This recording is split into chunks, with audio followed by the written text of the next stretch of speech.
top. Oh, no, actually, this is my top story. Or one of the biggest stories, I think, this week that everybody's covering, but no one's going to say I like Car. So here we go.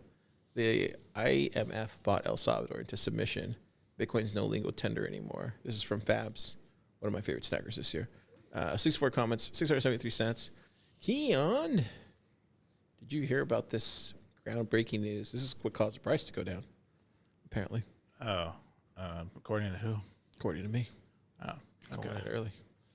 I didn't realize you were that tapped in to price, but movements. Yeah, so the IMF basically went to El Salvador and they were like, "Hey, bros, we have a bunch of money. You know, we have a bunch of money. We've given you money before, bros. Here, if you want more money from us, you got to do these things." And so the El Salvador's like, "Bro, really?" And then the IMF's like, "Yeah, bro." And so the IMF basically was like, "Yeah." And then Bukele's like, "Okay, fine, bro." And so what they did was they're going to remove the legal tender law. Or no, they're going to remove the ability to pay taxes, citizens to pay taxes in Bitcoin, and then the obligation that businesses accept Bitcoin as legal tender.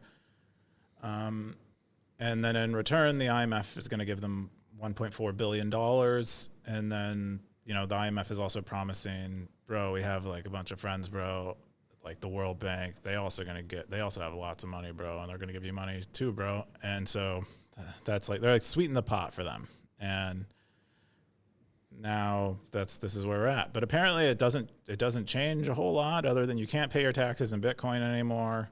And businesses aren't obligated to accept Bitcoin, and they're going to sell off the Chivo wallet. So basically El Salvador is no longer running a Bitcoin wallet, Bitcoin infrastructure for the citizens. So it doesn't seem that bad.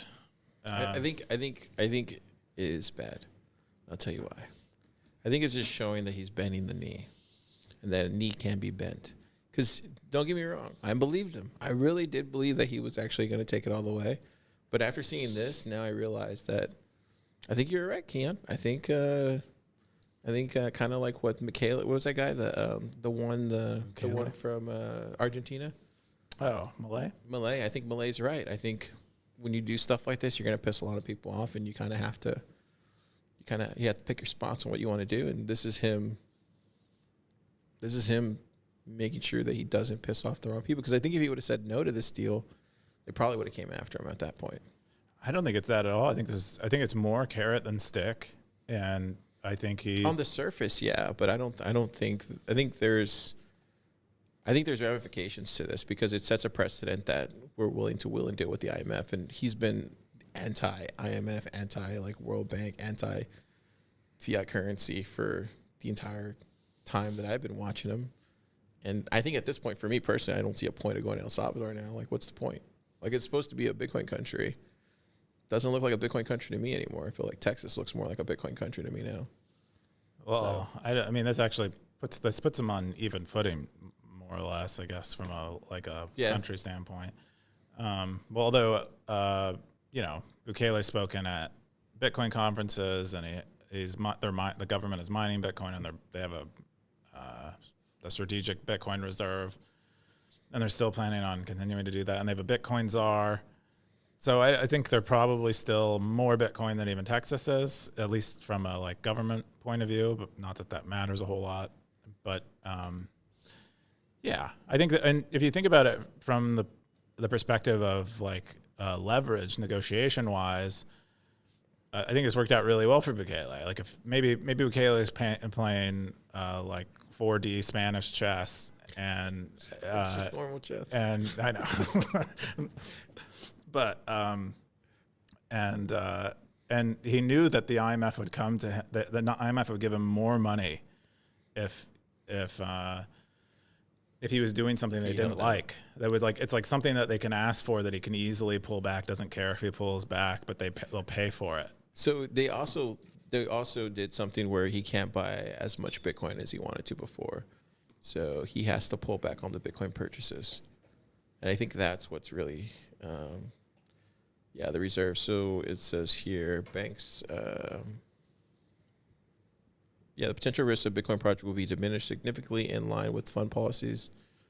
For the public sector, engagement in Bitcoin-related economic activities and transactions and in purchase of Bitcoin will be confined. So he has to pull back on actually purchasing Bitcoin for the El Salvadorian government. I don't know, man. It just looks like really bending the knee to the IMF for fiat currency. I hope he does the right thing and either invested in Bitcoin infrastructure or he just buys Bitcoin and disregards this policy and just takes the hits at some point. But to me, on the surface, it's a total. It's like, gosh, man, you were there. You were almost there. But I guess if he would have said no, who knows what the consequences would it be for something like. Because at this point, if he would have said no, or maybe he was saying no the entire time, I don't know. But it just looks like, wow, there's a lot of ads on Bitcoin Magazine. I just think there's just a lot. Yeah, I just think it's sucks. It just sucks, man.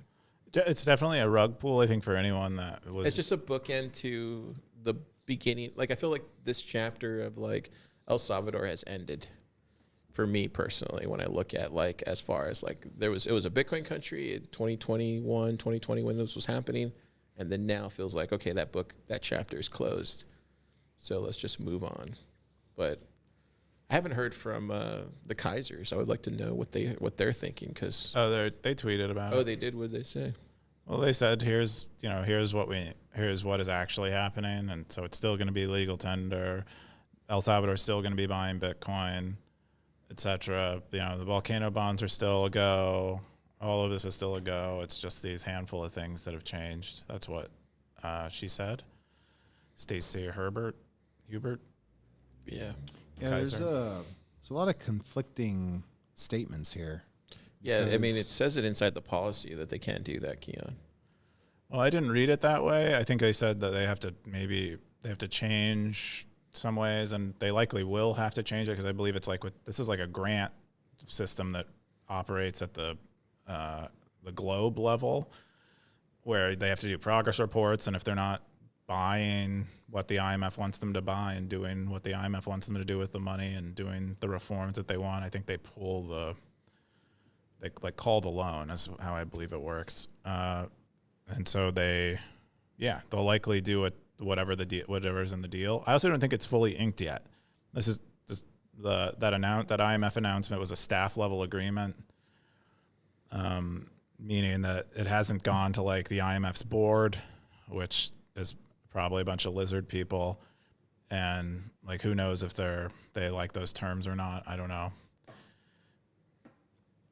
What were you going to say, Topher?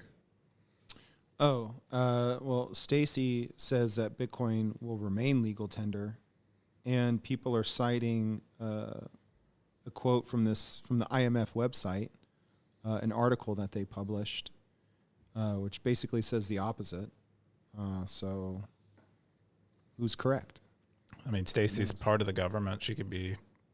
Yeah, she says that she is an official source, and so. So it sounds like they're saying that this is not true. That there's all. It sounds like Stacy's on the outside. If she's having to use a source within the government, she's not the source herself. She's not part of these talks, so she might not fully understand what's going on. Safer. Just move to Texas. We'll make this Bitcoin country. Whoa! What happened here? You switched to your other camera. That was a gigantic. Yeah, we had 3 cameras. It's a real sitcom. That was crazy. 3-cam show. That's enough for this segment. Let's get into the next story I had was Elon Musk